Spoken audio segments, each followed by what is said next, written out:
அதாவது வல்லரசு போற்றும் நல்ல அரசை இந்தியாவில் வழங்கி கொண்டிருக்கின்ற பாரத பிரதமர் அவர்களை உலகம் முழுவதும் இருக்கக்கூடிய உலக நாடுகள் சிவப்பு கம்பளம் விரித்து வரவேற்று அவர்களை தங்க தாம்பலத்திலே வைத்து இஸ்லாமிய நாடுகள் கொண்டாடி கொண்டிருக்கிறது. அதை பொறுத்துக் கொள்ள முடியாத பாகிஸ்தான் என்னும் கலச்சடை நாட்டிலே வாழக்கூடிய தீவிரவாதிகள் அமைதியாக இருக்கக்கூடிய இந்தியாவை மதக்கலவரத்தை உண்டாக்க வேண்டும் என்கின்ற தீய எண்ணத்தோடு நீ இந்துவா முஸ்லிமா என்று காஷ்மீருக்கு சுற்றுலாவுக்கு சென்ற மக்களை தேடி தேடி கொண்டு குவித்தார்கள் பயங்கரவாதிகள். இதற்கு என்ன காரணம்?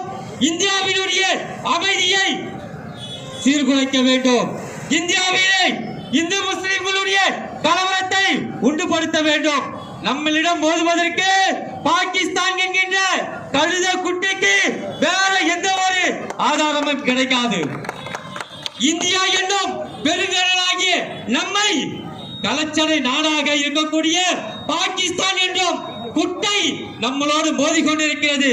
பாகிஸ்தான் அரசுக்கும் பாகிஸ்தான் ராணுவத்திற்கும் ஆண்மை இருக்குமையானால் இந்திய நாட்டிலே குடிமக்களாக இருக்கக்கூடிய எங்களை எல்லாம் இந்தியாவிலே சுதந்திரமாக வாழ வைத்து எங்களை பாதுகாப்பதற்காக எல்லையிலே போராடி கொண்டிருக்கின்ற என் தாய் நாட்டு தலைவனுடைய ராணுவ வீரர்களிடம் நீங்கள் மோதி பாருங்களடா.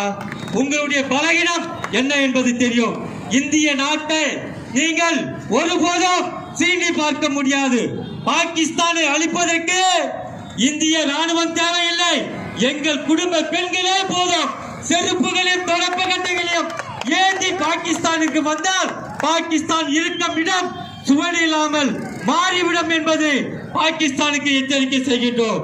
தமிழகத்திலே தீவிரவாதத்தை ஆதரிக்கக்கூடிய எவனாவது, அதை எண்ணி மகிழ்ச்சி அடையக்கூடிய எவனாக இருந்தாலும் அவனை தேடி கண்டுபிடித்து மத்திய உளவுத்துறைக்கும் மத்திய அரசுக்கும் தகவலை கொடுத்து உங்களுடைய கருவை அறுப்பதற்கு பாஜகவிலே தேச பக்தர்களாக பயணிக்கக்கூடிய இஸ்லாமியர்களாகிய நாங்கள் துணை நிற்போம் என்ற எச்சரிக்கையோடு பேச வாய்ப்பளித்ததற்கு நன்றி கூறி விடைபெறுகின்றேன்.